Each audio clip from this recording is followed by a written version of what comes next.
ತುಮಕೂರು ಜಿಲ್ಲೆಯಲ್ಲಿ ಚಿರತೆ ಉಪಟಳ ಹೆಚ್ಚಿರುವ ಹಿನ್ನೆಲೆಯಲ್ಲಿ ತಕ್ಷಣವೇ ಹೊಸ 31 ಬೋನುಗಳನ್ನು ಖರೀದಿಸಲು ಅರಣ್ಯ ಸಚಿವ ಈಶ್ವರ್ ಖಂಡ್ರೆ ತುಮಕೂರಿನಲ್ಲಿ ಅಧಿಕಾರಿಗಳಿಗೆ ಸೂಚನೆಯನ್ನ ನೀಡಿದ್ದಾರೆ.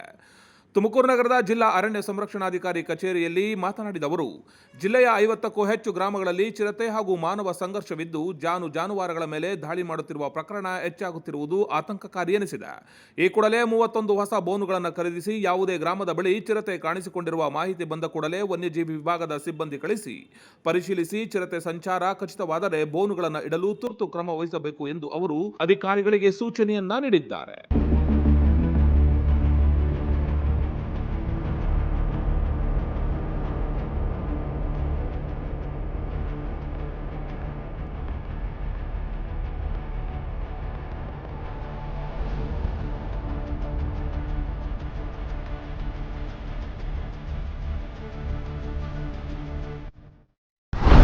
ಚಾಲುಕ್ಯ ನ್ಯೂಸ್ ಜನರಿಗೋಸ್ಕರ.